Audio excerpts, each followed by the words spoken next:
Today's video, we're going to be checking out the new NECA release of the Gremlins Mohawk Gremlin.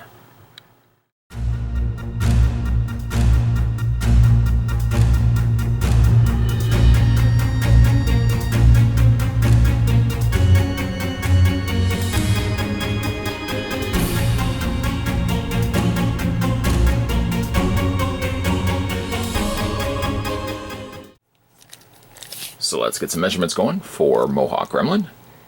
Mohawk is about 6.5 inches to his face. Now granted, he's going to have a mohawk as well, which will take the figure closer to about 7.5 inches tall.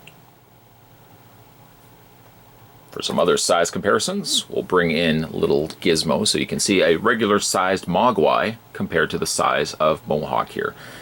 And to also show you, we'll move Mohawk into the middle. Gizmo on the one side. We'll bring in another Gremlin. I believe this is Daffy, also from Gremlins 2. And you can pretty much see that it's using the same body mold between the two, so the heights on the two Gremlins is almost identical. For his accessory, he comes included with a machine gun. Doesn't really have any paint to it. It relies only on the mold of the black plastic to get the point across, but I think it's a nice sized machine gun. Doesn't have a removable magazine or anything like that. And it fits very easily into his hand. The one thing though you will want to do is when you put it in his hand, turn it like that, and then from there, let me see if I can do it here, from there you can twist it around his finger and it will actually look as if he's holding the trigger on the machine gun. It sits a little on the loose side. But I mean, it sits loose and it sits secure. That makes absolutely no sense. It sits loose if it's not properly with the finger through the loop and the trigger. If you have the finger through holding onto the trigger though, it actually gives you a much more secure fit. Let's go ahead and take that out of his hand. Put that to the side. This isn't obviously the first time we received a Mohawk Gremlin. Logically, it would have said, or would have made sense that NECA would have given us this guy first as a slight prelude to eventually what we would get. But NECA actually did the opposite. As I reach off camera and I bring in, we'll put Mohawk right there, get him to properly stand.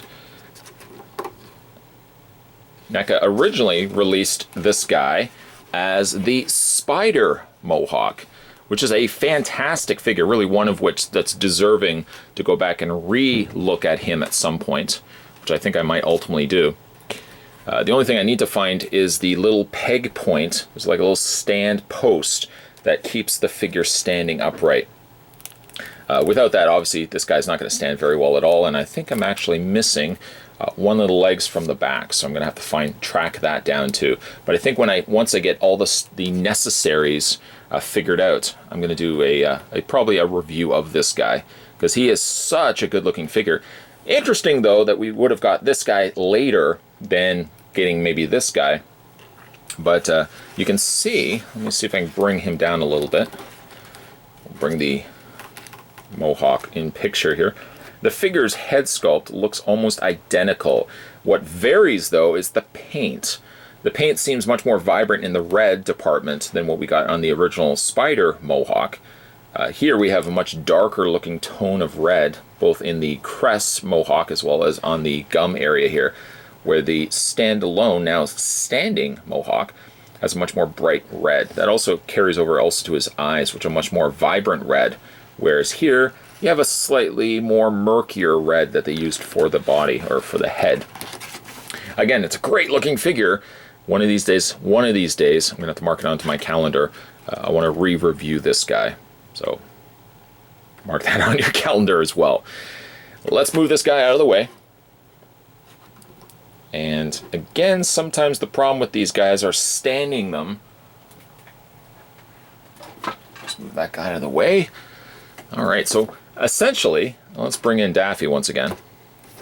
Basically, the torso, to some extent, of course, some sculpting would have been changed to the shoulder area and some of the arms, but for the most part, it's pretty much a carryover from what we got with original Gremlins here, the original releases of the taller Gremlins, that is. One thing, though, is that a lot of people actually considered taking the heads from the Spider Gremlins and doing like a makeshift custom where I've seen online they took the heads and they basically swapped it out, not necessarily to Daffy because he doesn't quite have the same sort of color scheme, but swapping the heads so they could have got a freestanding Mohawk. And then ultimately we knew NECA was going to re-release, or to some extent re-release this guy in his original gremlin body before he mutated himself. So let's get a look at the face, even though we kind of did a comparison very quickly there. The face, the sculpt is good, but I tell you this, the paint is really where this guy sells. Multiple layers of different colors. I see yellows, I see beiges, I see greens, I see reds. Of course, I've got some nice browns also there incorporated into the ears, and a lot of that black. The black really brings everything together, essentially. You got some nice scaling also, those little dots, little speckles running down from the neck, down the torso, down the arms, and of course down the legs as well, where you got some additional stripes that have been added to the mix as well. But there's really a lot of color that's been added to this figure, and I'm really pleasantly surprised, not pleasantly surprised, like I was expecting worse, but I'm really pleasantly surprised to see that they went so vibrantly red on the fin, and of course the Mohawk, the dubbed Mohawk on this guy. The shading, the additional like darker grays, darker reds, blacks, and stuff like that that they've airbrushed in right around where the points start developing on the fin really gives it that little added bit of depth. Like I indicated, a lot of stripes, some yellows, some greens. I love the green here on the side or the back fins here, which also carry down the arms. Even like the greens, and as you get to the varying different colors, each color seems to be represented by multiple different shades. So you've got lighter greens here on the hands, and then you've got that melded then with the darker greens as you get kind of closer up to the shoulder area. The undersides of the feet have been sculpted, complete with peg holes, so you can certainly peg this guy onto a display stand if you find that he is standing not the greatest. And at times, I have to admit, he is a little on the difficult way to stand. He's kind of in the same vein as the Xenomorphs, where because of the nature of the foot and the fact it's angled, there's a ball joint that they usually put right there. And that ball joint, you have to kind of get just right for him to plant his feet flat and not topple himself forward. You can kind of compensate that by bringing the arms to the sides, which kind of act as stabilizers to kind of keep him kind of centered and prevent him from falling over. I don't see it happening just yet, but one of the problems that I had with the original Spider Mohawk was that his mouth was excessively loose. Not sure why it is about this particular joint, but it seems to be a problem with keeping the mouth closed. This, I can already start seeing, is going to start developing itself a problem. If you kind of really pinch it together, the mouth seems to hold. Other times, it wants to drop itself open, so this may start getting a little bit loose over time. Tongue's been sculpted in. Again, nothing really different. I don't see any bit of new sculpting that's been applied to this face rather than what we looked at before with the Spider Mohawk. So about the face is exactly the same. Really, the only difference is the wondrous paint that's been incorporated here. I wish this wasn't loose, but I mean, you can always, I suppose, keep the mouth always open. I kind of prefer the mouth slightly open, maybe to like that extent. Hopefully it stays like that for a little bit. I also quite like the sheen that's been added to the body as well, so it doesn't really feel like it's a lifeless plastic figure. Instead, quite the contrary, you got the gloss that's been added over top of it, so it gives it that kind of wet, slick sort of skin that one would expect a creature such as a gremlin would possess. Even like right down to its ears, it has that nice gloss that's been added over top of that. Posability on this guy, let's go through that together. His head is on a ball joint, and actually, to be fair, he's got two ball joints. He's got a ball joint there, And then he's got a secondary ball joint right here. I don't know if that's the gullet, but like right here where it connects to about the mid area of the neck, you've got a secondary ball joint there. Standard hinge joint in the mouth, not much different there.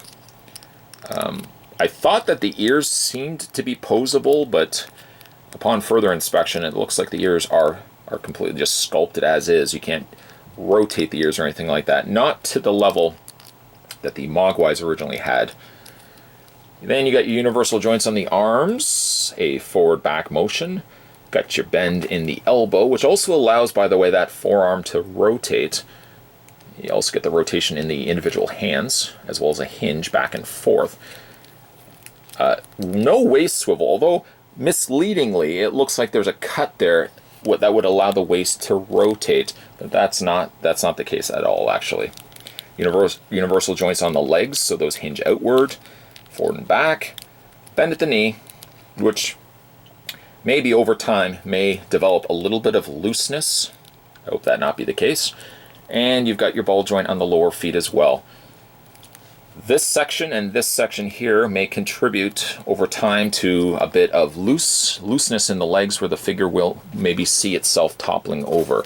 Right now that not be the case, but if anybody that's owned a Xenomorph, or really for that matter any of the previous released Gremlins, may experience or have experienced a little bit of looseness where like those legs haven't held up. So far it's not so bad on Mohawk here. I mean, even looking at Daffy's joints are actually still pretty stiff, so still, even though I've had this figure for several years, he stands still perfectly fine. That may not be necessarily the case with Mohawk here, but I hope that maybe his joints won't get loose over time, because this would be the type of figure that I would want to have on display for a very long period of time. Generally, with toy advancements, all the bells and whistles seem to come in with the second release of a figure. And this time around, this is a figure that I say has been scaled back, and I don't really mean any offense to that, but certainly the figure has been scaled back to what it originally looked like with the Spider Mohawk. The Spider Gremlin looked fantastic, looks still to this day like a great looking figure that I'm pleased to see that NECA would have gone back and given us his regular normal looking body. The body, yes, has been carried over from previous released Gremlins, and really the head sculpt hasn't changed all that much other than just a new coat of paint from its original Spider conception, but still, this is a great looking figure and answers the much needed desire to have the original Mohawk here in his original Gremlin state prior to him mutating to the 8-legged monster that we see near the end of the movie. Great sculpt, a sculpt that still holds to this day as a fantastic looking sculpt on the Gremlin, but with that additional upgrade on paint, this is a fantastic looking representation of Mohawk, how he appeared in the movie. The only nitpick I could really make about the figure is the fact that his, well, as you saw right there, his legs are starting to get a little bit on the loose side, and his jaw, much like the Spider version of himself, has already started developing signs of looseness too. Looseness aside, if you can overlook and hopefully not have that be the case with your figure, this is a figure I would definitely recommend picking up if you're a fan of Gremlins 2. Today, once again, we're having a look at the NECA toys. This was Gremlins, and this was Mohawk Gremlin. If you guys haven't had a chance yet to subscribe to this channel, don't be ashamed, it's okay. You can hit that little subscribe button down below now, and you'll never miss a beat when it comes to future videos. If you've also haven't had a chance to check out my reviews of the previous Gremlins figures, don't worry, fear not. I've got myself a playlist on this channel with all the previous Gremlins reviews if you wanted to swing over now and check those out as well. As always, guys, thanks for watching, as you always do. I'll see you guys next time.